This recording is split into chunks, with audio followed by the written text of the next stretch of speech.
Hey Wapsauce, Naaman here. What is fair trade? Speaking of which, today as a part of the South Asia special on this channel, we're going to be talking about the beginning of the first major international trade and communication pathways. Now, the Silk Roads are very well known, and you probably heard about them in your middle school social studies class. But what are the Silk Roads? They were a network of trade routes connecting China and the Far East with the Middle East and Europe. They emerged at around 130 BCE and lasted through to 1453 CE. They were a form of relay trade, where languages, ideas, technologies, diseases, and goods were exchanged from person to person and country to country. The Silk Roads are a type of land-based route, a system of communication or trade that revolves around ground transportation.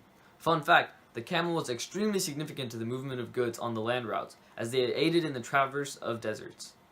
The main goods that moved on the Silk Roads were luxury items like silk, spices, gold, sugar, and ivory. These items were found in only certain parts of the world, thus making them a luxury imported item. Due to the vegetarian beliefs of certain religions in South Asia, vegetarian goods like rice and sugarcane became popular, and essentially a staple of that culture. Fun fact, cotton has its origins in South Asia, and has had a long history of cultivation in India. One of the most important trade items, however, was the trading of culture, otherwise known as cultural diffusion. Cultural diffusion has led to some of the greatest impacts in culture in the history of the world. One such example being of how Buddhism traveled from India over to China and influenced their entire way of life. Now what about trading overseas? Maritime trade routes, or trading by the seas, was better suited for heavier and bulkier goods, unlike land-based routes. One such maritime route was the Indian Ocean trade routes, which ranged from Alexandria in Egypt, to Mombasa in Africa, to Guangzhou in China, and to Malacca in Indonesia. One flaw with these routes, though, was that departures had to be planned in coordination with the seasonal changes of the region, such as monsoons. Fun fact, a dhow is a long, slender boat with a lateen sail and was very commonly used in the Indian Ocean trade routes. It was used to carry heavy items unfit for land-based trade. And although its origins are not completely clear, the Chinese, Arabs, and Indians were certainly involved in its creation and or modification.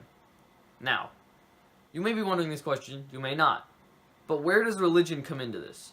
Back in Key Concepts 1.3, we stopped somewhere in the process of describing Hinduism. Let's go a little bit more in depth.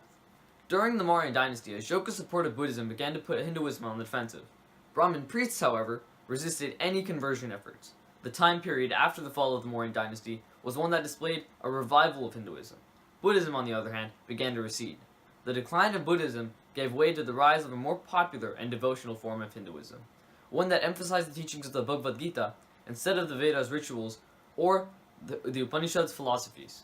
This newer version of Hinduism differed from the more formal version of Hinduism in that the new form focused on deep spirituality that was open to anyone, whereas the more formal form has stricter rules and rituals.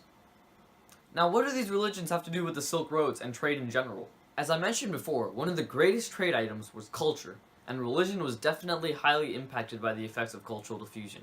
This marked a period of time where religions began to merge together and change drastically. Hinduism, Buddhism, Islam, Judaism, and Christianity were all some of the major players in the game of diffusion and assimilation, and resulted in many new forms of religion. This led to the belief in a universal religion, a religion that is able to spread to anyone, and can actively convert people, regardless of the person's background. Whew. Crap. So it is pretty late, so I'm gonna go and sleep. See you guys later.